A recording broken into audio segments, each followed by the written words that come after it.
where, but yeah, you were talking about it. Yeah. Oh, yes, my ear. Well, the first podcast I think I had ever done, or one of the first, I had gotten tinnitus actually right before I went on. That's right. That's right. You have a tinnitus story. Yeah. Uh-huh.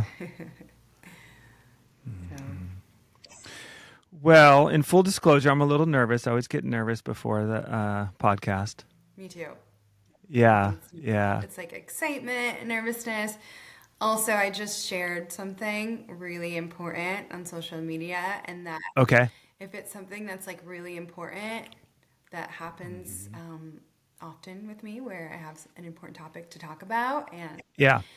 it's gonna ruffle feathers, and so it creates a little anxiety, a little Hmm. stress. So Hmm. you have some practices that I did, but there is still some energy from that. I Yeah. can't time these things. I'm like, why? Here Why it when I'm is. about to go on a podcast do I have to say the most ancient thing I've said all of years? Uh-huh. So Uh-huh. Oh, now I'm curious, but I appreciate that. I can get that. I get that. Yeah. you can see it after. It's intense. Okay, okay. And the other thing that's just a little edgy, and I don't know if you saw the thread, but the reason I reached out to you is because I'm friends with Luis Rodriguez, Luis Rodriguez. Tia Chuchas. Oh my God, why can I? Yes. Hello, my dad's best friend. Okay.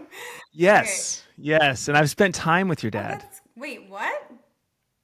And I thought I said that in the email to Matt, but I was communicating with Matt, and I was like, and I was sitting here going, why am I nervous? Oh And my God. yeah, yeah, that's why I'm nervous because I'm like, okay, I don't know if you know, and then I don't know how, you talk about your father. I knew your father to some degree, not like Luis, but Oh. I spent time with him in Mendocino, up in that context. Oh. Yeah. Wow, I'd love to hear more. I'd love to know more about that. Hmm. Oh, Yeah. okay. And and I'm open to obviously your experience, which you talk about. So I don't know. I just want to name that because I'm like, okay, why am I nervous? Gosh. I'm nervous because I don't know if she knows that I knew her father, Yeah. and obviously it's a Wow. big part of your story. Okay, that makes things, yeah, very interesting. That's so interesting. Whoa. Yeah, yeah, And special. That's cool.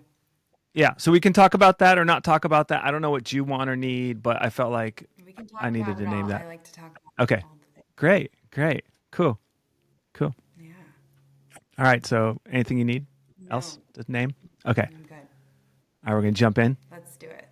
Okay.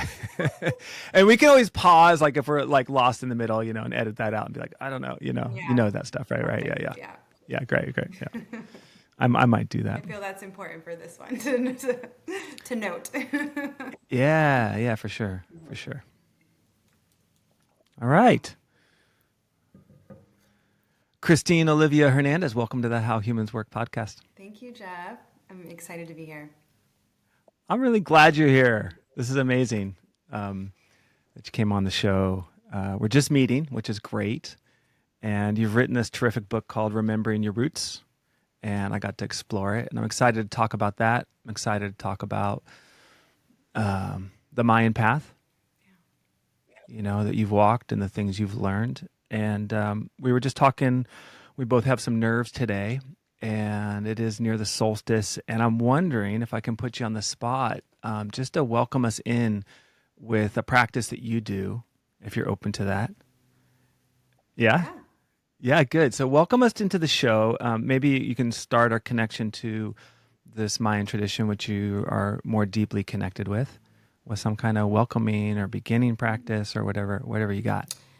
So if you can close your eyes. If you're driving, obviously keep them open and stay present with where you're at. But if you can, just taking a moment to feel into gratitude for this new beginning, right? We're only a couple days out of winter solstice, so we're still in that energy of change, of new beginnings, of also shedding, of releasing, of letting go, of making space so we can call in that new energy, those new things that we want to have for ourselves, to embody, to practice all of the beauty that we're calling into our lives. So feeling into gratitude for this moment, to set that intention if you haven't yet. To feel matiosh. Matiosh means gratitude. It means thank you in Mayan. And the Mayan thank from their heart to the heart of other things, knowing that everything is alive, that everything has spirit. And so it's deeply felt gratitude. So feeling the gratitude within your body, not just thinking about it in the mind, but how does it feel in your heart? So tuning into the heart, taking a deep breath and noticing any sensations that you're feeling in your heart now. I'm a really big heart feeler, so I'm feeling so much in my heart in this moment, and so I'll share that with you.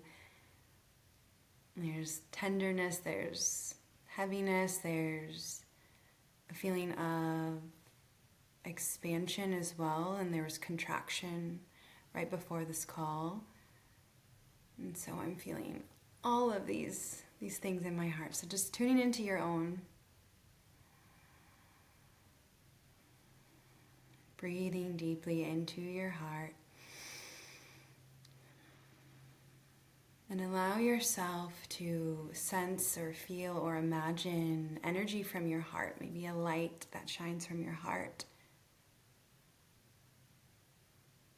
Maybe it's glowing vibrantly and like a honey yellow healing color, or a vibrant red or pink or emerald green, and just noticing and feeling that beautiful healing light and energy if you can. And then feeling your heart's energy, and feeling that energy move down and through you to connect with the heart of the earth.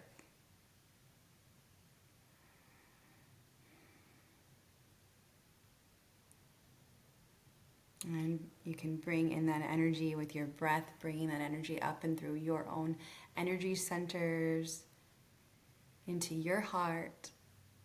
And then you can tune into the frequency of the heart of the cosmos, the heart of the sky.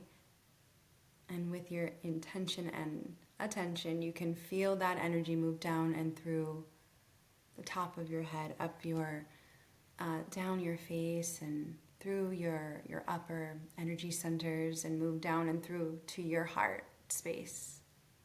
And feel yourself as the merging between the heart of the earth and the heart of the sky.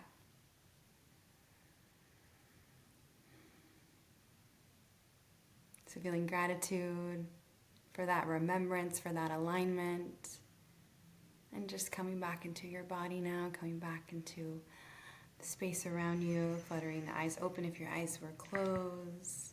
Yeah, taking a big, deep breath. Uh-huh. Yay.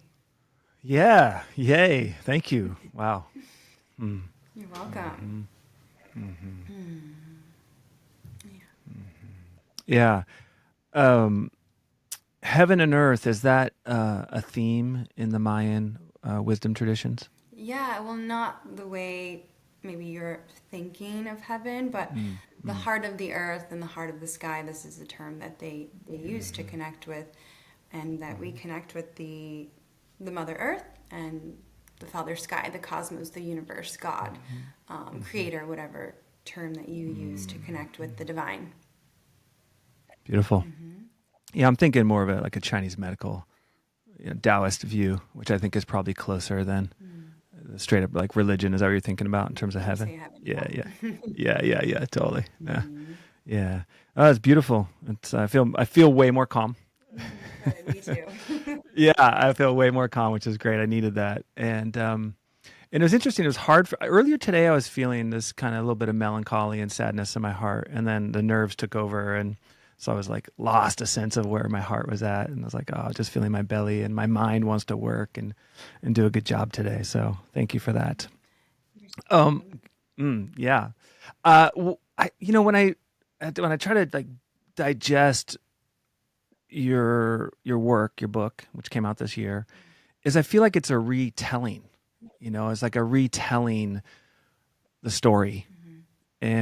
and the story that I grew up in Southern California too, more on the Ventura County side of things, and that the story that I grew up with around things south of the border, or the impressions of what the world was down there, was not really adequate. And I feel like in your own way you kind of have a in the remembering and the recounting a rediscovery of your roots Mm-hmm. from a story that was not really in touch with, or maybe even distorted, but was definitely inadequate to what's there.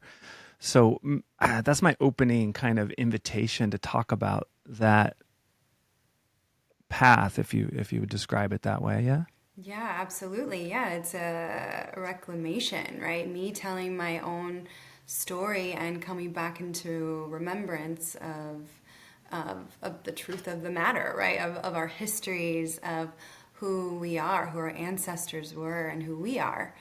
And so, yeah, it's me telling my own story, and also the wisdom of my ancestors, as well of the Mayan elders and wisdom keepers that are there now on those lands currently, right? So it's infusing both of those things. Yeah. Uh-huh. And how did you find your way into the reclamation? How did that emerge for you? Yeah. So that started for me, it happened in 2016 Yeah. when I was coming into my path of remembering, coming into the awakening process, right? And for me, it was with yoga. And that's a really easy way to come into spirituality because there's no trauma around uh, those practices, those traditions, right? So super easy way to go in. And so I'm there, I'm in Bali of all places in a yoga teacher training, and I'm introduced to Mayan cacao from Guatemala. And yeah, I hadn't chosen just any yoga, but without recognizing on a conscious level, I chose mystical shamanic yoga from that from teachers that were there in Guatemala. So they brought the medicine of cacao, heart medicine, and that blasted me open. That brought me back into remembrance with my heart, brought me into connection with my ancestors, and it was an instant understanding of like, oh, there's so much here for me. And I knew I was meant to work with it for my healing, and I knew I was meant to also share it in a big way. I just couldn't understand how we could, as a society, know about chocolate and not understand that if we have chocolate in its purity, that it could be this incredible heart medicine that can support us in reconnecting to our roots, literally connecting to the ancestors, to different parts of ourselves within us that have been forgotten, pushed aside, and can be embraced in a loving way. So it's just that important medicine. So that was a big part of my journey of coming back, was reconnecting with cacao and understanding that medicine and sharing it, and then going to the lands of Guatemala and connecting with the ancestors there, because my father, passed away. So I'm a Mexican American Guatemalan. So father Guatemalan came to the States when he was 5 years old. My mother, first generation Mexican American. Mm-hmm. Um, and so I was very disconnected from my Guatemalan roots in a huge way because he had passed away, and I thought I would never get to know that part of myself or that part of me, or him. And my grandmother had passed away when I was about 18, and I knew no family from that side. And so, yeah, cacao supported me in reconnecting with that part of myself, and then going to the lands, it's like I was able to connect with the ancestors of the lands, connect with my paternal lineage, and also like the trees, the cacao trees and the medicines there and the wisdom keepers. I saw them as like my aunts and uncles when I would see the Mayan people there. And there's more Maya per capita around the Lake Atzilan, where I like to go, than anywhere else in the world. So it's so beautiful. Yeah, no, it's beautiful that it came to cacao. I'm not someone who's really deeply studied in the cacao traditions by any means. I'm aware that there's a practice and there's ceremonies, but I'm loving this idea that the doorway, a doorway into your roots and into a connection with your ancestors, came through a plant, through a tradition, and there's knowledge around this, and how this ceremony is held. So, what can you share with people like me who aren't super familiar with the tradition, of what's in that tradition and how it's held, and how something that normally we think of as chocolate, as a Valentine's gift or something we eat around the holidays, has this completely different layer to it. Mm. Yep. So cacao has been used for thousands of years by the Mayan people, the Mexica people, the Olmeca people, which is the mother civilization of Mesoamerica. And it's been used for ceremonial purposes, for everything between life and death, shamanic purposes, but for everything, including celebration. It was even used as currency at one point for the Maya people. And so there are many different traditions around the usage of working with cacao. Um, and that looks different for different Maya people, right? We have the Quiche, that's a lineage that my teachers are part of. Then there's the Cachical. There's so many. The Yucatan, right? I was just in Mexico recently too, and then the Maya were there as well, and also in Chiapas as well, and a lot of other parts. So I'm not going to name them all, but there are so many different traditions. But for me, it was really important to learn from the wisdom keepers, to see the way that they were working with the medicine, but also to recognize that I had that wisdom within me, and that my ancestors were definitely doing it differently than the wisdom keepers that were still, at the lake working with the medicine in their traditional ways. It was going to look very different. For me, part of my lineage and my unique blueprint is like we are very tapped into our inner child. We're very tapped into our magic and our dance. And that's an infusion that I've created. I call it the Matiosh method. So I don't share Yeah. cacao ceremony. I share the Matiosh method, the gratitude method, which includes Mayan cacao, meditation, and Hmm. movement. So it's supporting us in coming to alignment with body, mind, and spirit, with these different aspects of ourself, connecting to our roots, our Uh-huh. inner child, Uh-huh. and making it playful and fun. Yes, we are releasing, and sometimes tears may come. Sometimes there will be big feelings, and that's beautiful and perfect for the process to make space for us to come into that embodiment of gratitude. So I'll say that. Yeah, no, that's great. And what does that look like for you, the multi-osh? I gotta, my mouth is unfamiliar with that word. Matiosh. Matiosh. Yes. Yeah, so in this gratitude, because it's a central theme in your book, is finding gratitude, and it's obviously something that many people talk about these days, the importance of gratitude, and yet here's this layer of gratitude that's in this Mayan tradition. Yeah, so talk a little bit more about what this gratitude looks like and what this method looks like, and how that is maybe different, right? So I'm just kind of maybe I know I'm mentally exploring, but I'm trying to develop the picture here of what the ceremonial space looks like and what people are being invited into, Yeah. So contrasting a little bit the traditional method and what you're doing. Yeah.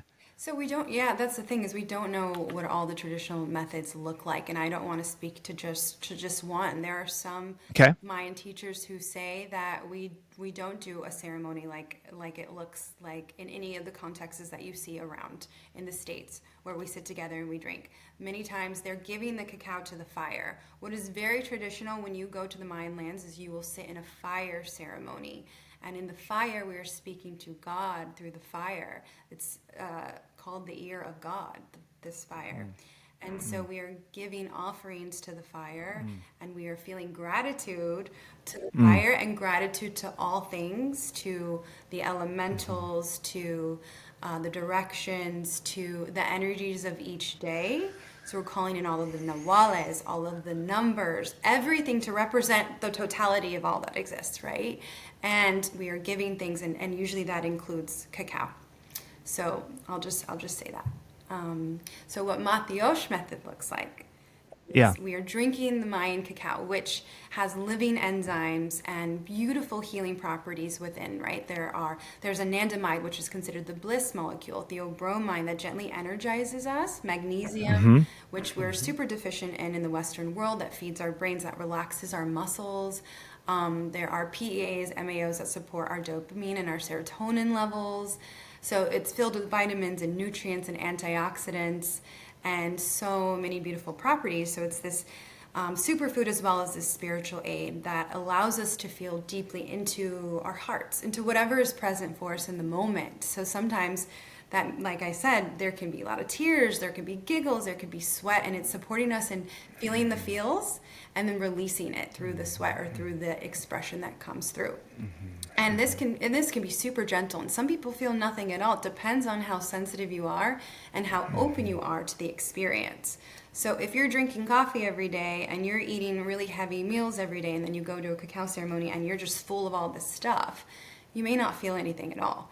If you are coming into it and prepared to and want to go somewhere deeper, you can feel that. And it's not a psychedelic, but it is very much a felt, beautiful, expansive experience. And again, also, the more you work with it, the more you'll feel it. So it's beautiful, potent medicine. And then we're drinking that in ceremony. And then we are meditating, and I usually journey it. I'll take us through a journey with the plant and however that looks, and support people in coming to alignment and connection with their hearts, with the heart of the earth, the heart of the sky. And Yeah. and then we'll go into movement, and that looks like stretching, and that looks like shaking, which is an indigenous practice to support in the release and the letting go of. That way we can come into an embodiment of gratitude, to vibrate at that frequency of the highest level. Gratitude is the highest frequency that we can embody. It is a giving and receiving of love, which is the highest frequency. And so we come into the embodiment of it, not just talking about it, but expressing it in our movement, in our dance. So it's dancing as well. It's very different every time, and it depends on the container, but I'm very just intuiting what needs to take place in every single time I hold the space. Yeah. Beautiful. That sounds great. It's amazing. Sounds It fantastic. is. It really is. It was one of my another impression in the book was just a lot of what you were sharing was familiar in a way and very inviting, and weaving a sense of belonging out of a fractured narrative. You know, I brought in that idea of retelling, and that was a lot of your work. And I guess I'm gathering in a way that Guatemala was pivotal for you Yeah. in terms of being able to rebuild that part or reclaim that part. Are there particular moments that happened in Guatemala that transformed or were or essential to that growth in you? So every time something was activated. When we go to our ancestral land, something gets activated within us. It goes beyond words. I'll try to say it as eloquently as I can, but something happens, and I'll give you an example of what I was feeling and seeing. My father's nickname is Crow, right? And the first time I went to Guatemala, I knew nobody and knew nothing of what was going on, but I just went there alone, and I found myself at an ecstatic dance, and it was overlooking the lake, and they served cacao right before that. And so I'm looking over the lake, and what do I see? This big, beautiful blackbird flying over the lake, and it's just this understanding of like, the ancestors are there with you. They see you. You're on the right path. Like, you are perfect where you are in that moment. And it was just so beautiful and overwhelming and so empowering, and I just knew, like, yes, I'm meant to be here, and I'm doing what needs to happen, and I'm taking the right steps, right? And every time I've gone there, something profound has happened. Just energetically being there by all of the volcanoes, and there's so much obsidian, which is, just really powerful stone. It's a powerful place to be. And then recently, a couple years ago, I went to Totonicopan, which is a totally different area where no tourists are, and those are where my teachers were, and they brought me in to see a very traditional Mayan fire ceremony where they were honoring bots, the energy of bots, and that is something I can't talk about all of it, but it was so beautiful to witness and to see. Especially to see the Mayan dance, because I'm such a big dancer, and I remember people being and kind of shaming me for being a dancer and also sharing about cacao, as if I can't be a full spectrum person online. You know, social media, they may want to box you into certain things. Sure. And so when I saw the dance, it did something to me. I was like, wait a minute. I knew we were dancers as well. I also had gone to a museum and I saw on one of these vases the Mayan dancer, and they were in their beautiful clothing, you know, the Mm. ancient wear, and Mm. I was just like, yes, I knew it. Huh? So yeah, every time is incredibly special, and it does something, and it's so important for us to go to those lands and to connect and just do it and see how you feel. Yeah, and it's I don't know how you would describe it but from where I sit, it's like this repair work with our connection to the thread of life. You know, like that's the feeling I had a lot, and this celebration, and this bliss, and this gratitude, and this yes, we are connected to the all of it, Yes, which is not yes. how I grew up and not how you grew up. I think from what your stories. Yeah, so you want to go with that? I Yeah. love it. Yes, yeah, you're speaking to something exactly. The thread. It's like when we follow the thread back, right? We start to see, okay, I still am that inner teen that I was, right? It's still Hmm. within me and will always be within me. My inner child is also there. I'm also deeply connected and hold these, DNA strands of my mother and my father. And then that goes further back to the relatives and the ancient ancestors as well. And so when we follow the thread, we keep going back to recognize that all of it is important to acknowledge. All of the history is important to acknowledge and to integrate within us, to love all parts, the shadows and the light, all of it. And when we follow that thread back, we recognize that we're all connected and that we're all one and that we're all kin and family, right? So it's essential, though, for us to go through and follow the thread, though, before we just go back and say we're all one. We can't do that, otherwise, it bypasses our experiences, our lived experiences, and our intergenerational experiences as well. Is that where your three phases model comes in, where you talk about working through the three phases?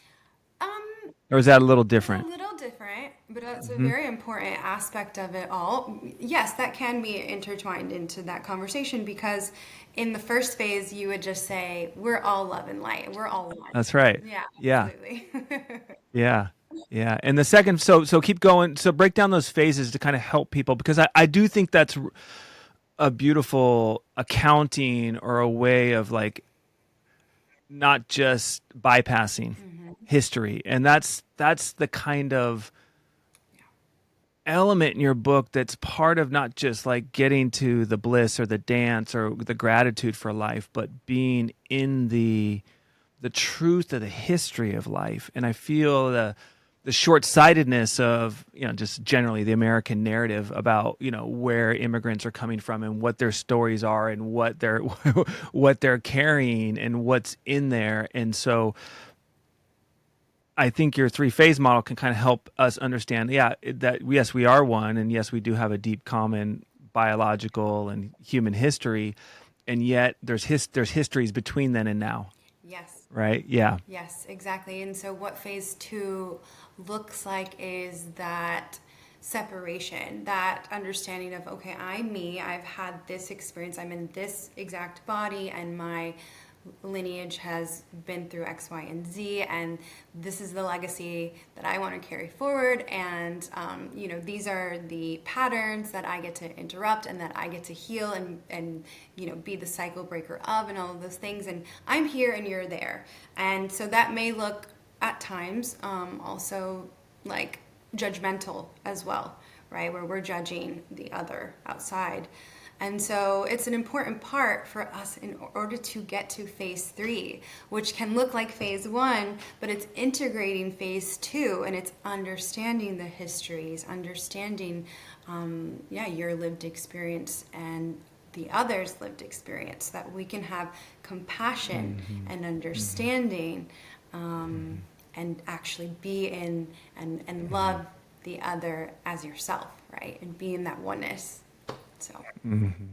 And I'm imagining. Tell me if I'm wrong, but I'm imagining that if this is your model and how you think of things, you see a lot of people who want to hang out culturally and politically in phase one stories, and a lot of people who are stuck in phase 2 and don't know how to work through them to get to phase 3. Yes. Yes. Yeah. Yeah. I mean, that seems like a little bit of the conversation, right? Like, oh yeah, we're all one. Can we just be whatever, American, just be a global citizen, you know? That. And then there's these other things where people are fighting or unresolved around the histories and what we can accept and what we can't accept. Yeah. And that's where ceremony comes in. That's where we need to Mm. gather around the fire, come Mm. together. What is essential for us in order to move into phase 3 is to listen to each other's stories, to Mm-hmm. bridge those gaps of Mm-hmm. understanding so that we can have compassion and love for each other. If you Mm-hmm. don't understand my story, if you can't feel me, then how can you love me, right? But you Mm-hmm. also need to start with your own story. You need to know your own history, your own parts of yourselves, all of, again, all of the light, the dark, all of the things within your lineage and all parts of you, so that you can love you and therefore love the other. So you need to know your own story, share your story, and commune together around the fire, so that we can really feel each other and love each other in the right way and move forward in a good way. Yeah. Okay. Here we are. There we are. Appreciate here we are. Yeah. Um, Yeah. so just for clarification purposes, in the Mayan tradition you encountered, what you just shared, the 3 phases, or knowing your own story, or loving the other story, or ceremony, how much of that medicine, those teachings, did you get like that is directly what I learned when I sat in those circles? And how much is of what you're saying your integration from your path and your story with your lineage of, being who you are? So a lot of it is my own integration in being who I am. So that's where I Yeah. make it clear in the book. I try to make it clear in the book is like, this is what I'm learned from my teachers, and then this is my story, and this is what I've learned and been able to integrate from both my story and then learning from the wisdom keepers, and recognizing that our wisdom keepers are also, elders that have their own biases, that have their own lived experiences, that are not perfect, that are not gurus and have it all figured out either. I've had to learn that. And so I found that to be really important, because what I also have found in when I would go to Guatemala is I'd find some wisdom keepers who were really dogmatic and really biased, and I'd find that the patriarchy had seeped into their teaching so heavily, so deeply, that it was like I felt like the perfect puzzle piece coming from America, being of mixed descent, having my own lived experience, being tapped into my divine feminine and inner child, and so deeply connected to my heart with the support of cacao and my ancestors, that I can then come to share this wisdom in a good way. That was more integrated and really heart-centered. That makes sense. It does. Yeah. It's like a conversation. Yeah. Yeah. It's not a one-way street, right? Yeah. Like that. Everybody, if everybody has wisdom inside, then it's coming from all directions, Yes. potentially. Yes. Yes. Yeah. Yeah. No, it's amazing. Well, that's good. And in the system of knowledge conversation, is there anything that, like, for, I guess, is my own curiosity, just world curiosity, and trying to get my mind bigger and see the world in ways that I can't, right? I know my frame is just, I only get so many contact points. But is there a wisdom in that Mayan thing? And I'm thinking about the calendar a little bit and the soul purpose, and maybe like, even you talked about, we had distorted impressions of what the Mayan calendar is, or what we were told it was, and how that system of knowledge informed you, or how it can inform us. So there's so much beautiful wisdom to learn from the Mayan wisdom keepers, because they have kept some of the oral traditions alive, and also there are some sacred texts that are still there, and then there are sacred sites that we can go to and feel into. But yeah, again, those are a lot of times then can be interpreted, right? But we can speak to the calendar, and we can also speak to some of the creation myths, because those are really beautiful, and those yeah, they say so much within their stories. But with the calendar, this is a beautiful way to understand yourself, just like other, beautiful ancient traditions like Vedic astrology. The Mayan calendar and the Mayan astrology and cosmovision supported you in knowing yourself, right? It was aligned with the stars. They're reading the stars, and they were able to interpret and know the energy of each day. And the calendar is made up of 260 days, and that is with 20 Noellas and 13 numbers. So that's the combination of those. And each day holds a certain energy and frequency, and knowing that day supports you in knowing yourself more deeply so that you can live your best life, live your purpose, right? And also for you to work with the energy of that day in particular that you are finding yourself in. So whatever you're going through, you can recognize, oh, this energy is here today, and so how can you work with it to have your best day, right? As well. Nice. That's good. Yeah, I'm into this thing. I've kind of a personal practice I call day crafting, trying to craft each day with a kind of some intentionality. Almost like when we're at the craft table and when we're in kindergarten. It's like, what am I going to make? What's going to happen, right? And so it's really cool that there's this a way of thinking about each day with a unique qualities. That's interesting. Yeah, That's cool. For instance, I'll share my Mayan sign, okay, Okay. and how it relates to me, and it's really so very accurate, which is really cool. Mine is 3 Ashpu, right? And I share this in the book, actually. Okay. Ashpu is the sun. It represents the sun. It represents the shamanic path. And the number 3 represents the internal journey, and it can be a number of struggles. It's kind of the most unfavorable of all of the signs. However, it is the most shamanic as well, is how I've learned from my teacher. And so in order to shine like the sun, you have to go through the darkness. And so I can say without a doubt that yes, it is me, and I do shine like the sun. And I can also say that I'm an Aries in Western astrology, and that also is in alignment with 3 Ashpu. It makes so much sense, right? The fire, the passion, all of that. And when I walk into a room, I do shine, and people do notice, and I can be honest with myself and know that, right? So it's beautiful to have the confirmations, and it just supports you in understanding all aspects too, because with the Mayan calendar, you recognize also the energy that you came in with in your younger years. You can understand that, you're born with that particular energy of the day, and that'll always be with you. But as you move into your eldership, the energy shifts, the energy changes, and you'll move into a different sign. And for me, it's going into Canil, which is a really favorable sign. So it's like, okay, beautiful. If you walk this path in a good way, you do your best to walk softly upon the earth. You do your best to be a good steward of the earth, and you can walk into this beautiful energy of Canil, right? Which has, again, it has the good sides and the bad sides, but it is the most favorable of the Nawalas. So how interesting is that, to go from the least favorable to the most favorable?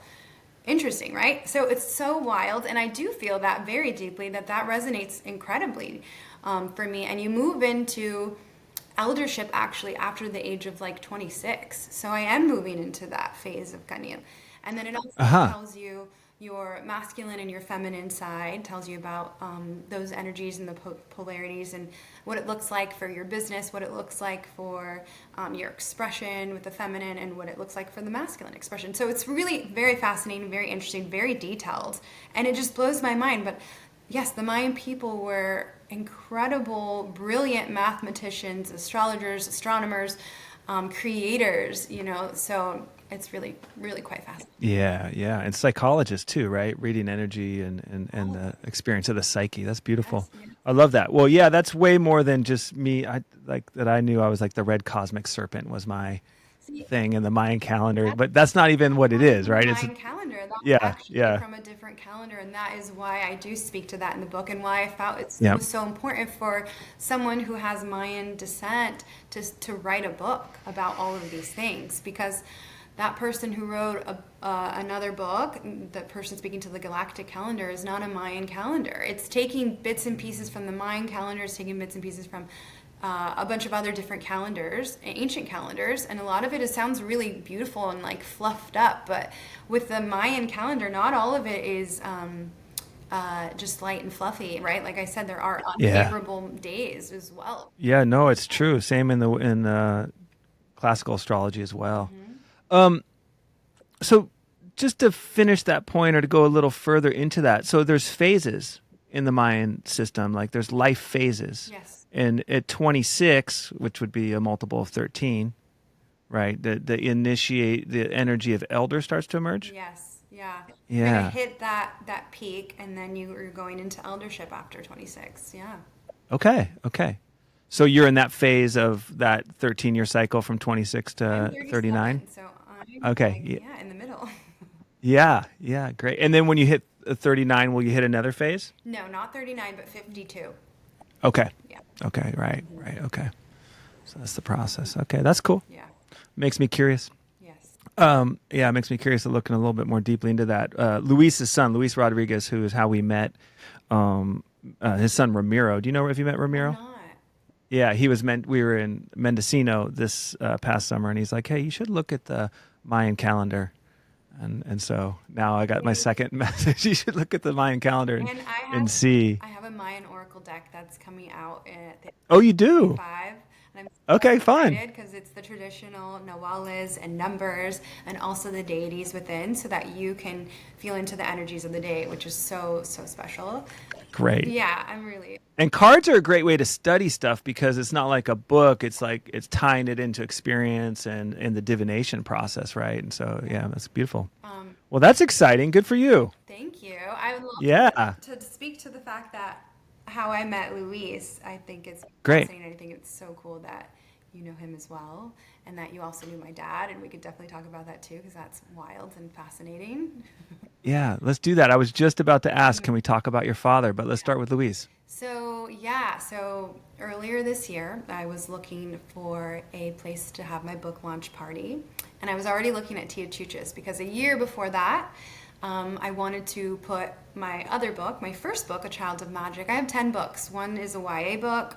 I have 8 children's books, and Remember Your Roots is my first nonfiction. So I was wanting to put my YA book into Tia Chuchis, and I did that actually a couple years before.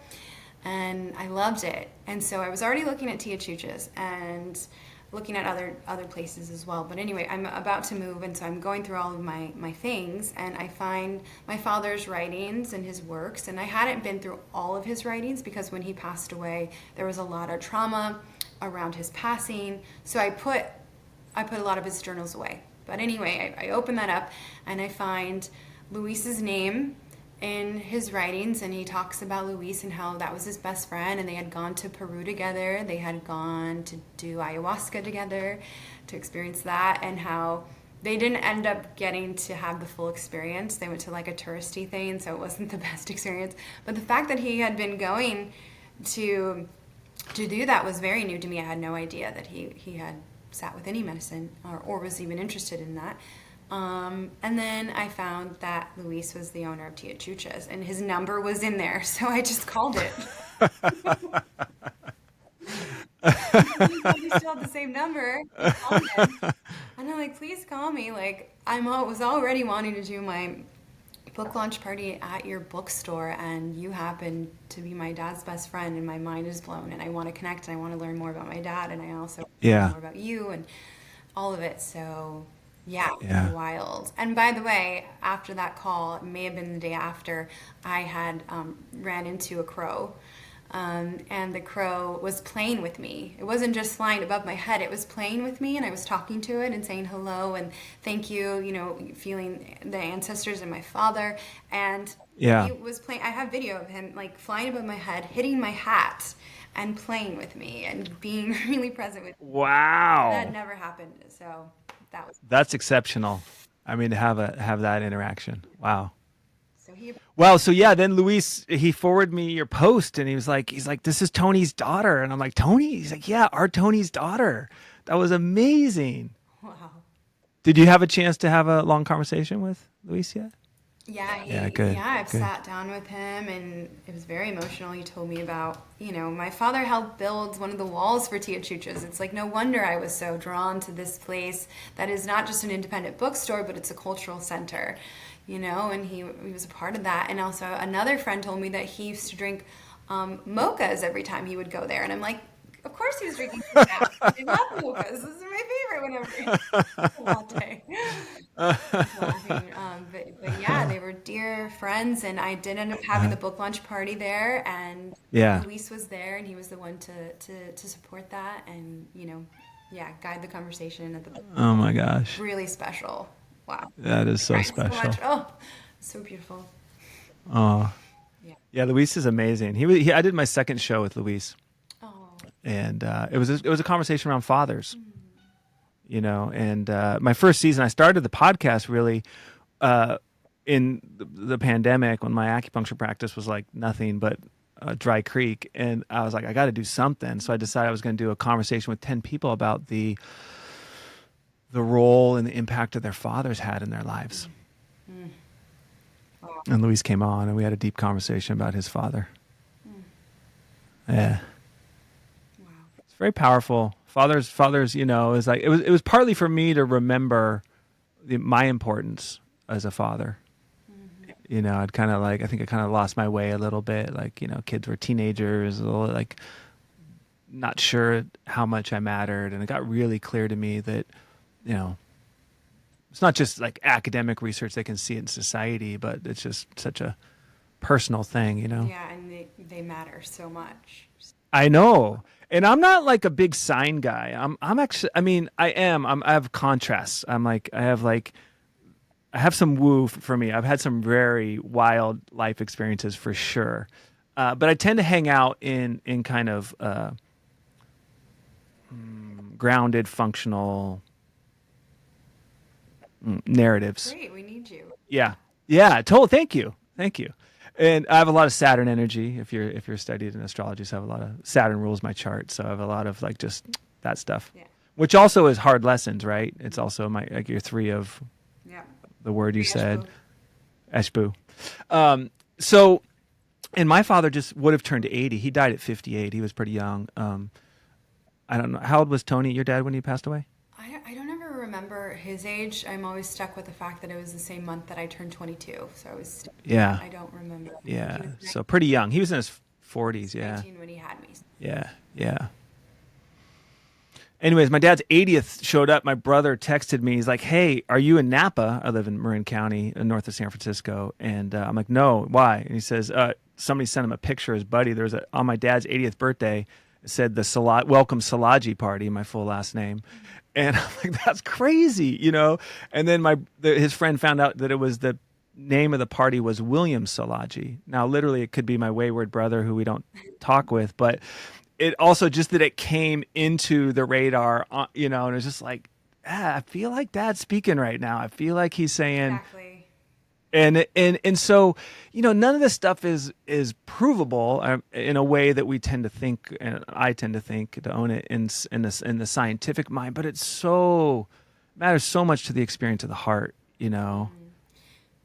And I guess I'm just kind of talking about that because a lot of people come on my podcast are going to be like, polyvagal theory was my last show, and I know you are into polyvagal theory, right? Yeah, I haven't Yeah, finished it, but it looked really good. So yeah, good, yeah. Deb's amazing, and but this arc of this soulfulness, this pre data driven, very human, earthy journey, right? And kind of that's also part of the reclamation of like, yeah, I felt like my dad was talking to me, you know? And so, yeah. Yeah. So can we talk a little bit more about your dad? yeah, it's been such a journey with his spirit and his essence since he's passed away. And so it started with, I'll start from the top, like after he passed away, which was really in a traumatic circumstance where, he had been really depressed throughout his life. And he had been molested when he was 5 years old, coming to the States. And so he had a lot to work on through and in this lifetime. And he also, internalized that abuse and abused others. And he had a lot of light and a lot of dark, just like we do. And so I hadn't known about any of his shadow sides really. I had just known that he was a reader and a writer, and so was I. And so I felt very deeply connected to him. And like I thought that we would have just a really great relationship, because I felt very much like an outsider in my life growing up. Felt very different from everyone. My mother, my whole family, just very different. For example, my mother has never read a book in her entire life. She's never finished a whole book. Okay, so they're very different, and I'm just very different to my entire family. And so I always felt that person's going to understand me. He's going to get me, right? And so losing that opportunity was very traumatic for me. He ended up taking his life because of all of his depression and things. And he was on antidepressants, and I think he had like lost his partnership, lost his job, lost all these things, and it just brought him down to his lowest point, and he ended up taking his life.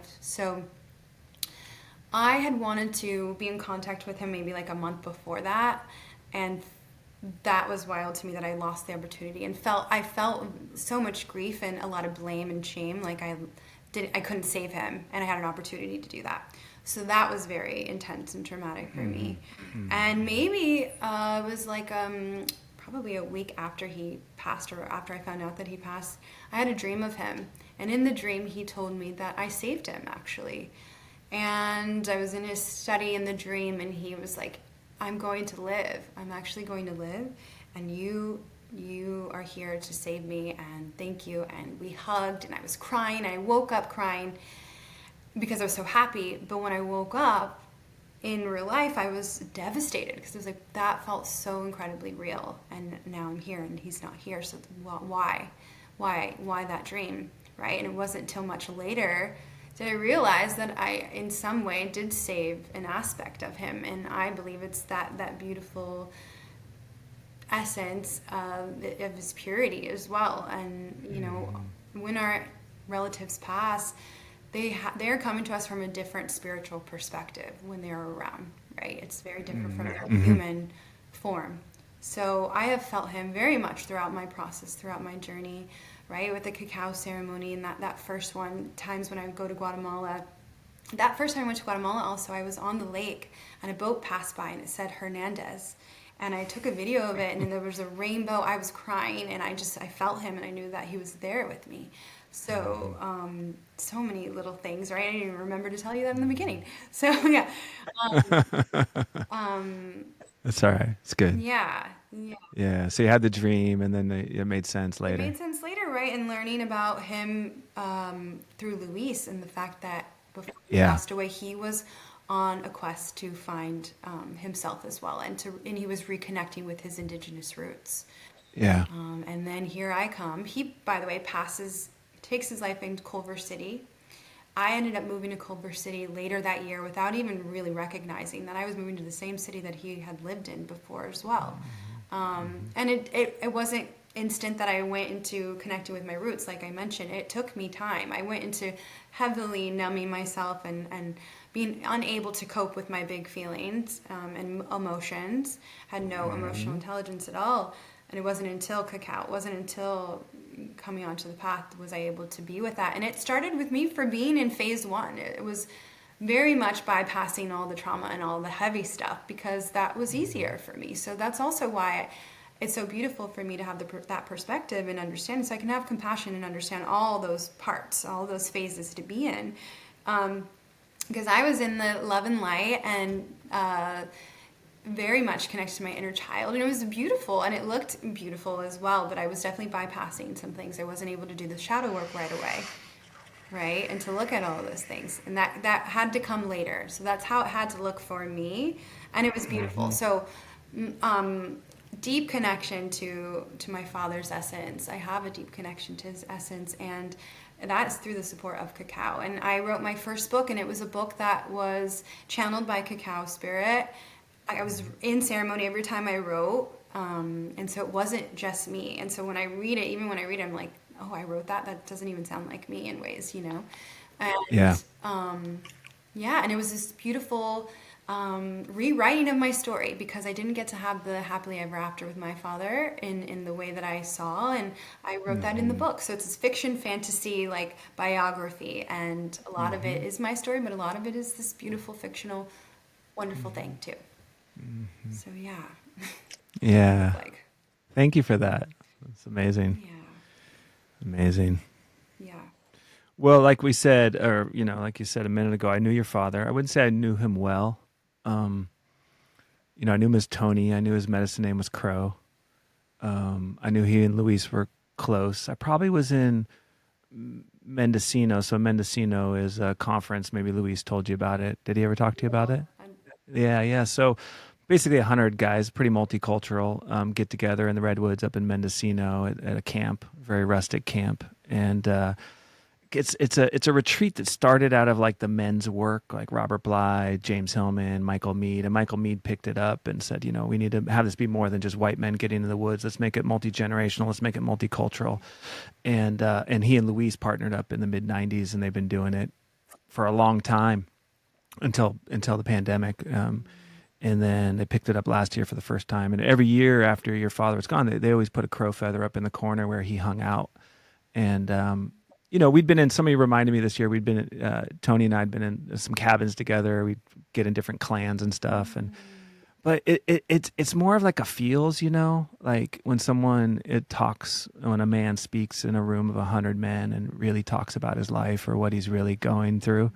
There's just a sense of camaraderie and connection, yeah. that takes place in a space like that, and he was really funny. I don't know if he was for you, but he was really funny. He was very I funny. can imagine because I'm funny and I Yeah. love comedy. Yeah. My mom does not love comedy. She doesn't like comedy at all. Again, like Yeah. we all Very different. different Yeah. ways, in the good ways. Yeah. Yeah. Yeah. Uh-huh. Hmm. That Yeah. So I don't have a lot of like, I can't, because this was years ago. I don't remember a lot of like exact details except, we were brothers in that space, and loved each other being in that ceremony together. And when he passed, he's deeply missed, and a lot of people were hurt by his loss, right. you know. Wow. Yeah, thank you so much for sharing that. I love we can let that kind of wow. Wow. Is that the garbage truck? Is that the garbage truck taking the garbage out? So you can edit that or Speaking of oh comedy, yeah. Keep it then, yeah. Yeah. I love hearing any little bits and pieces because it's yeah, so special and yeah, yeah, so I thank you. And I didn't know that you knew him until this podcast, so that's yeah, wow, very special as well. yeah, More to yeah, find out here. yeah. It's really amazing to meet his daughter. Yeah. It's cool. Thank Yeah, you. yeah, totally. Yeah. So I want to close out with maybe some just conversation about roots, right? Because basically, some of your personal roots. Thank you for sharing that. And the journey of roots and why roots are so important to our well-being. I guess our health, our hearts. Ooh, this can go in so many different ways. I'm going to start it off by saying that we are like the trees, right?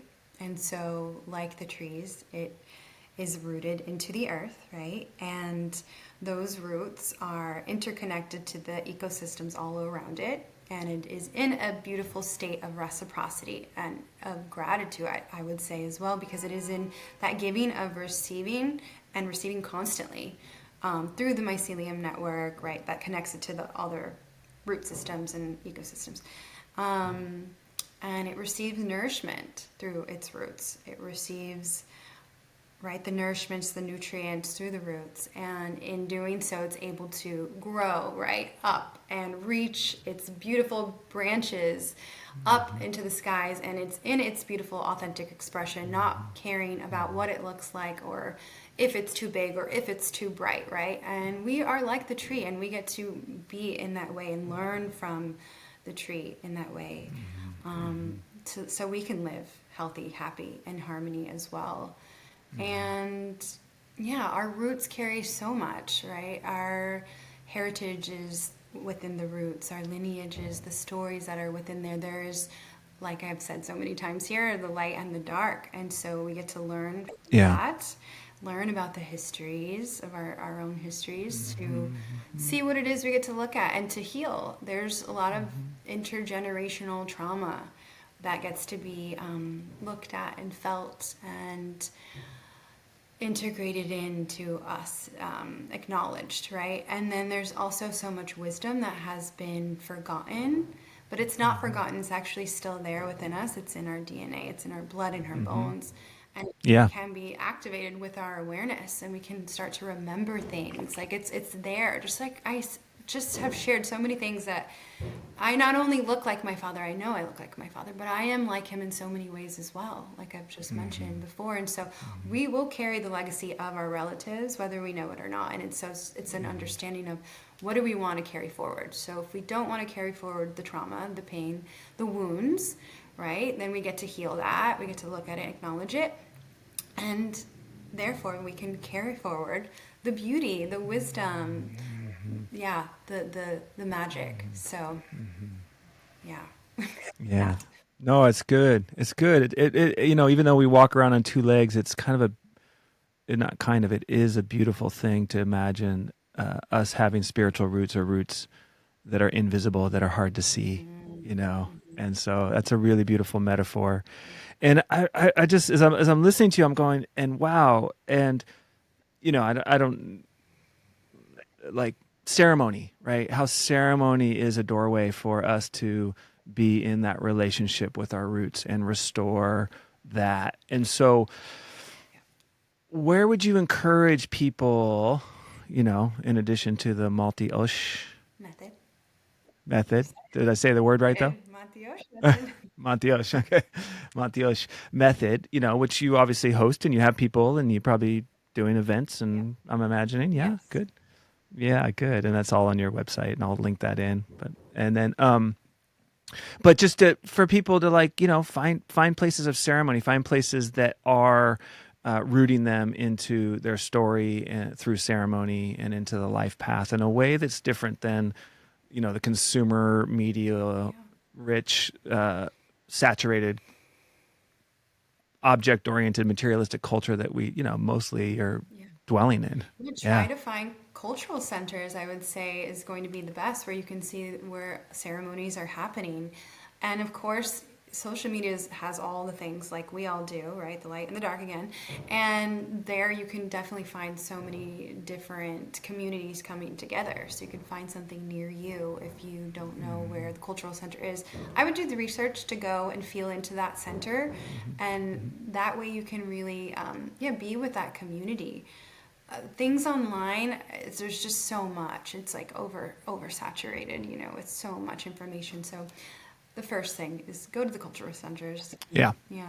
Brick and mortar Yeah. village. Good. Yes, yes. Great. All right. Anything else that you have right now that you want to say? I Yeah. want to talk about the revival too, because I did have Luis on and it was so powerful. And I am, we're talking right now and it's winter and we're like, many of us are going into the rest mode and cocooning. I am going to be going on vacation and I'm going to go visit a friend actually in Dubai, which is very random. And we're going to be in India as well. And I am taking a moment and a break from internet, but the revival, I do have it and host it every year and sometimes twice a year. So I will have one in the new year. So that is a really beautiful coming together of us sharing our stories. And I'm really bringing people from all different backgrounds, but really uplifting the voices of our brown community, Great. and our indigenous folks. So it's Yeah. a beautiful coming together. So much wisdom, ancient technologies, and stories that we get to share, so that we can come into remembrance together and really activate that ancestral magic that we talk about, Yeah. and do that. So where is the revival and when does it take It's place? online. It is online. It's Okay. virtual Yep. online. I hope to have it in person one day, but it's bringing people from all places, like Okay. New Zealand as well. All Great. over. So, yeah, that And when is that? When is the revival? I don't know yet, but I'm Okay. hoping in the spring we'll have it, maybe Okay. in April or so. Great. So people can get on your newsletter Stay tuned. or follow you on social I'm on and then they social can media. hear about it. Yep. Yeah, come. Yeah, I should give you the link to a newsletter so they can stay in touch, because I also intend Perfect. to go to Ireland next year and have Uh-huh. a Celtic beautiful ceremony there, and people will be coming from different lineages and backgrounds to share. But I think for people Yeah. watching this, and you may have Celtic roots, it feels important to share. I do. I do. Yeah, Yeah, I do. yeah, And I've done ceremonies in Ireland. amazing, Yeah, like deep ceremonies in Ireland. very cool. That was that was an initiation for me. I should probably do a podcast on that sometime. What happened there? But that was pretty radical in the mid '90s. That's amazing. Yeah, yes. Yeah, Well, I would love to yeah. hear more about that too, but we can talk about it later if you want. Hmm. Okay, we complete. I feel complete. Do you feel? I feel complete too. It's been totally great. So, Christine Olivia, thank you so much for being on the show today. I've really, really enjoyed your wisdom. You opened my mind in so many ways, and very provocative and nourishing teachings you have, celebrating your book, celebrating your story, and the growth that's come about that brought about this book. So, thank you for being here. Thank you so much, Jeff. Bye, everyone. Thank you.